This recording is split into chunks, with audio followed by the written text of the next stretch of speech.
First introduced in 2000, the Kia Rio is a stylish hatch that has evolved well over the years.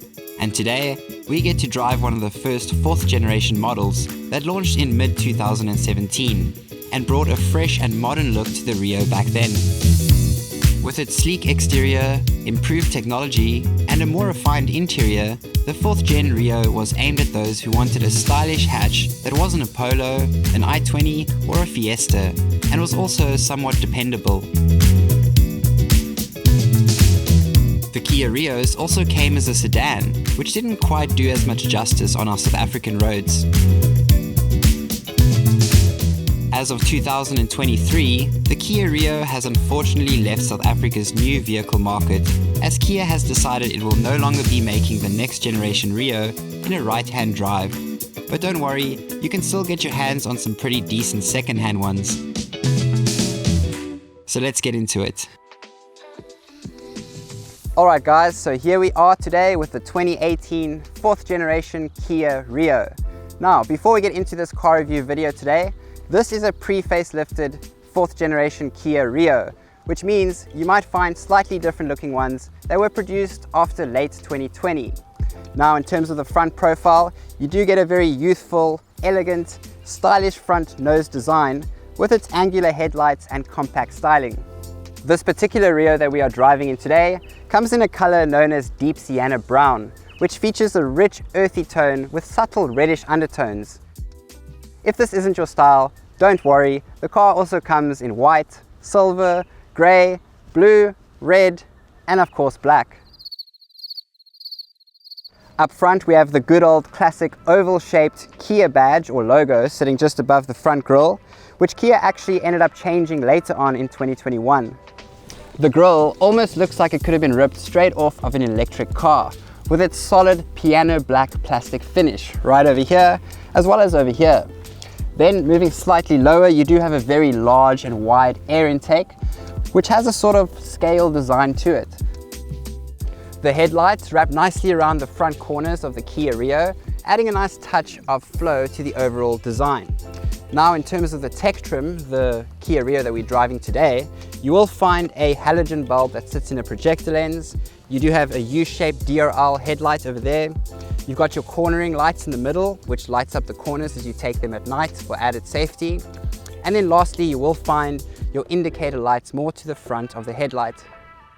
Then you'll also find some really cool looking projector fog lights over here, wrapped in some chrome. And these fog lights actually sit in some real air vents over here. That's right, these aren't just for show, these are real air vents. You'll also notice that there's a little bit of a spoiler integrated into the front design of the bumper. Now, this is just another thing that adds a nice aggressive touch to the overall appeal of the Kia Rio. Alright, now looking at the side profile, the overall side profile is pretty neat, plain and simple, very clean, with subtle lines and curves that suggest flow and movement. Now, with that boring stuff out the way, you do get a nice touch of elegance with the chrome strip at the bottom of the windows, and you also get body color matched door handles and mirrors for a nice low profile look. The body colored side mirrors are about average in terms of size. They also feature some LED turn signals that are integrated into the side mirror, and you also have the option to fold them after parking from inside the cabin to prevent side knocks after parking.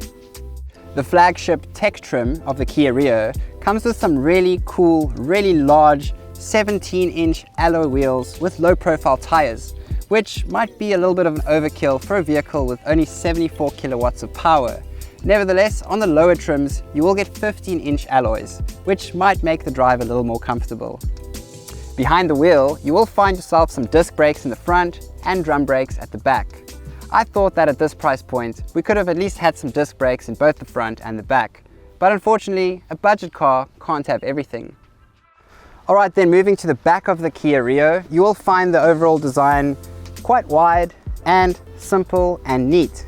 Now, you do have elongated LED tail lights at the back here that wrap around the rear corners quite nicely, adding a nice touch of modernness to the back of the Rio. Now, I must say, I do love it when manufacturers pay special attention to the design of the headlights or the tail lights. It makes such a big difference in terms of visual appeal and safety. The rear windshield also has heated element grids, as well as both a sprayer and a wiper for added safety in harsh weather conditions.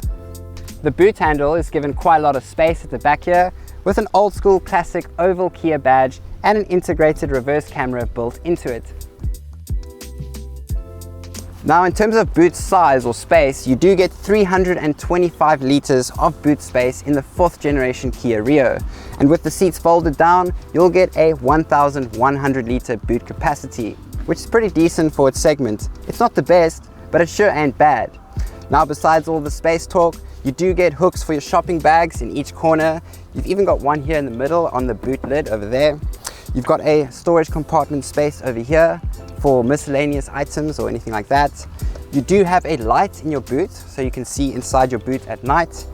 Now you do get this really cool anti-slip rubber mat here, comes standard in the Kia Rio. Just under the boot mat you'll find your spare wheel and your jack and all your tools, and this is a full-size spare wheel with the 17-inch alloy on it as well. Nice one.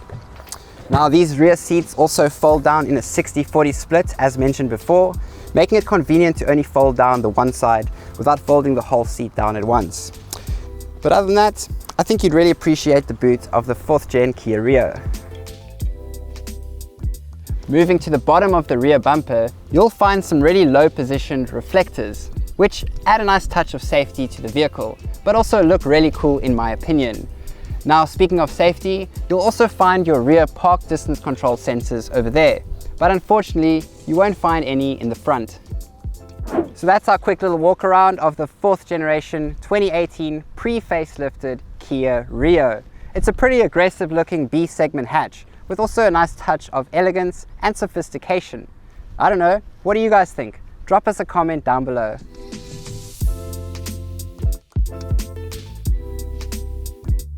Alright guys, welcome to the interior of the 2018 4th generation pre-facelift Kia Rio TEC trim.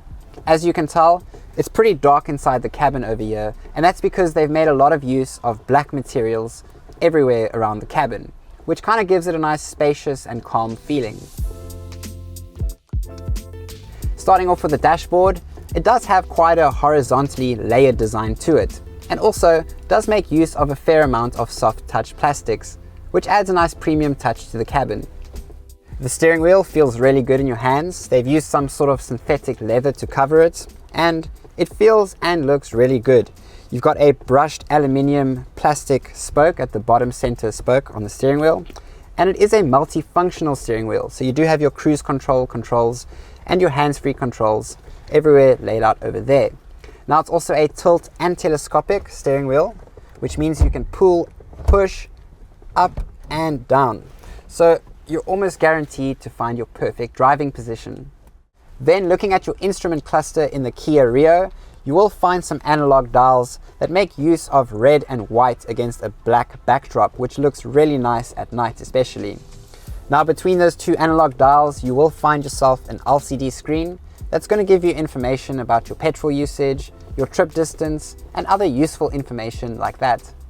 Then in the center of the dash, you'll find a 7-inch touchscreen infotainment system that has a sort of floating design to it. You'll also find key physical buttons on either side to make it even more user-friendly, and it's both Apple CarPlay and Android Auto, so you'll be more than satisfied with the touchscreen infotainment system. Now to further enhance convenience, you'll also find a voice activation button on your multifunctional steering wheel to make sure that you keep your hands safely on the steering wheel. Below the infotainment screen, you'll find your climate controls, and it does have automatic climate control. So you'll be able to maintain temperatures inside the cabin with ease. But unfortunately, no dual zone climate control, so you won't be able to control the temperatures on either side separately, but that's no real biggie. Now let's talk about the seats. The front seats in the Kia Rio are truly amazing. They're wrapped in what feels like a very premium, durable leather and have nice side bolstering as well, giving it a nice bucket racing feel to the seats. You really feel like you're sitting inside them. Now the headrests are also wrapped in the same premium leather, so they feel really good. And the front seats are also height adjustable, so you can get your perfect driving position. But overall, they're just really nice seats. In the back, you'll also find some really comfortable leather seats with leather headrests as well. In terms of space, there's more than enough space here for about the average size adult to fit comfortably.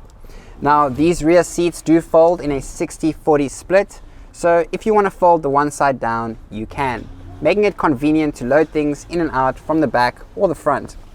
Also, you have easy to use levers over here, which can be found on the top of the rear seats. In terms of storage compartments, you do get 500ml bottle compartments in each door. You've also got a little bit of space in the grab handle of the door, and you've also got a rear map seat pocket over there, but unfortunately only one. The back seat door panels are finished in a little bit of a scratchy plastic. However, you will find some soft touch plastics integrated into them, giving it a little bit of a nice premium touch. Oh, and the door handles are also finished in a brushed chrome plastic. The headliner comes in your sort of standard grey color, and the backseat passengers also get a rear cabin light. Nice. Visibility out the cabin in the front is pretty decent, although you don't have the largest windscreen in the front here. The only issue I can see here is at the back, where you have very chunky C-pillars and a very tall boot lid that diminishes the back view quite a bit. Nevertheless, you do have an electrochromatic rear view mirror, which reduces glare at night digitally, making it safer to drive. Then you've also got a center armrest in the middle over here, which can move forward and back. This is a great feature to have for trips that are longer than 2 minutes. Now, you'll also find some storage space inside there for your keys, your wallet, or your cell phone, or anything like that. The gear lever almost looks like it's been ripped out of an Audi Q5, with high quality leather and brushed chrome accents on the sides. In my opinion, the gear lever over here really adds a nice touch to the interior. In terms of the stereo, you do get Kia's standard 6-speaker sound system, which sounds really decent as a standard sound system, providing a great listening experience for all your favorite tunes. As far as other tech features go, you do get all the standard stuff like 12-volt sockets. You've got 2 of them up in front. You've got an auxiliary input over there, as well as a USB input over there. You could opt for a sunroof in the Kia Rio TEC trim, but that is an additional extra, and you would have to cough out a bit of bucks. In terms of safety, this tech trim that we're in today will give you dual front airbags, side and curtain airbags, ABS brakes, ISOFIX baby clamps, but it is, however, regrettably missing any form of electronic stability control. But still, that issue was largely addressed in December 2020 when Kia did the facelift to the Rio. They added hill start assist and electronic stability control to all the trim levels, including the bottom spec LS trim. Now, the 3rd generation Kia Rio did score a 5-star ANCAP safety rating, so I'd say the 4th generation is a pretty safe car. So that's a quick overview of the interior of the 4th generation Kia Rio TEC trim. It's spacious, modern, ergonomic, and the materials are not too bad. Overall, I think you'd really like it in here. Alright, now it's time to take the Kia Rio for a drive and see how it performs on the road. Let's go.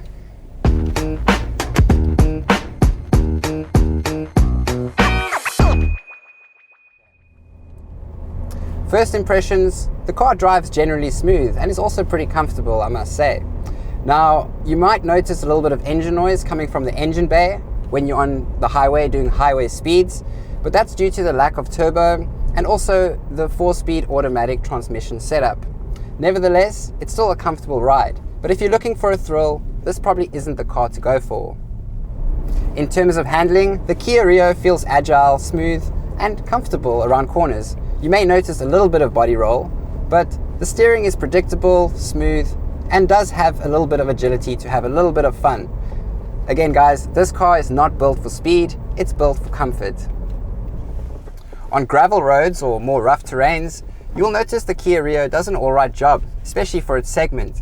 Don't expect anything from a big premium German car suspension kind of setup.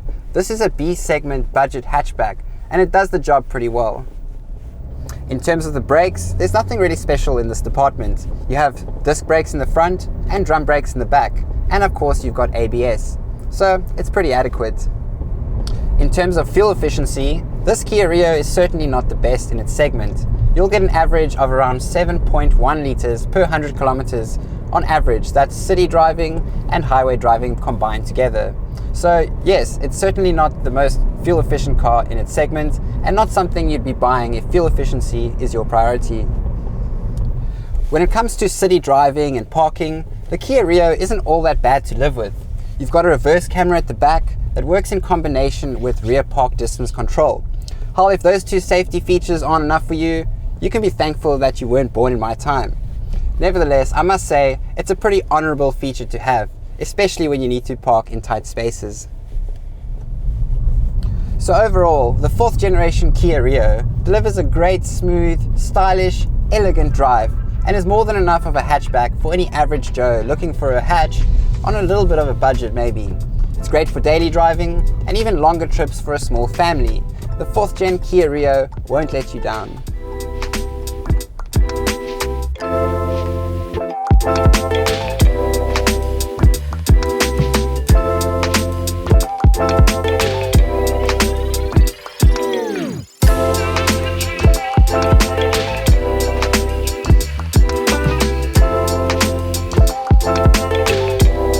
Alright guys, let's quickly talk about the pricing of the 4th gen Kia Rio. Now, if you were looking at buying one of these brand new back in 2017 when the 4th generation came out first, you were looking at paying anything between 220 all the way up to 296,000 Rand for the top level trim. Now, the one we're driving in today is the 1.4 Automatic TEC trim without the SR at the end, which is the top spec. The SR just stands for sunroof. So you'll get a nice sunroof, but that's about it. Now, if you're looking at buying one of these used right now in 2025, you're looking at paying anything between 160 all the way up to 250,000 Rand for a decent one in decent condition with decent mileage. So on average, you're looking at around 200,000 Rand. For the features that you get at this price point, it can definitely be compared amongst rivals like the Ford Fiesta, the Hyundai i20, the Mazda 2, and of course the Volkswagen Polo, which may cost a little bit more depending on the variant, but maybe you want a more exciting car. And that about wraps up our review of the 4th generation Kia Rio. It's a great little hatch for anyone looking for an aggressive yet stylish and elegant hatch on a bit of a budget maybe. Whether you're after a very practical daily driver or something with a bit of personality and flair, the Kia Rio 4th generation ticks a lot of boxes. Personally, I think this car really shines when it comes to its extensive list of features and good looks, and it's actually something I would personally consider. There is, however, one major caveat though, because for 200,000 Rand, you could get a VW Polo TSI 1 litre comfort line with a sunroof from the exact same year. This begs the question if the Kia Rio should even be on your list if you're considering some of these other options. I mean, the Polo has better fuel efficiency and is also quite a sexy car. However, the Kia Rio is also a pretty well-equipped car, quite comfortable and perhaps a little bit more elegant in its overall design. I'd say if you're considering a 4th generation Kia Rio like this one and you have the budget, try going for a late 2018 or a early 2019 model, as this will ensure that you get the 5-speed automatic transmission, not the 4-speed, and electronic stability control. So what are your thoughts on the 4th generation Kia Rio? Do you think they did a good job putting this car together? Would you consider it over something like the VW Polo? Let us know your thoughts in the comment section down below. If you enjoyed today's video, don't forget to smash the like button down below, leave us a comment, and subscribe for more car content like this. I'm Jeremy Moser, thank you so much for watching, and until next time, happy driving.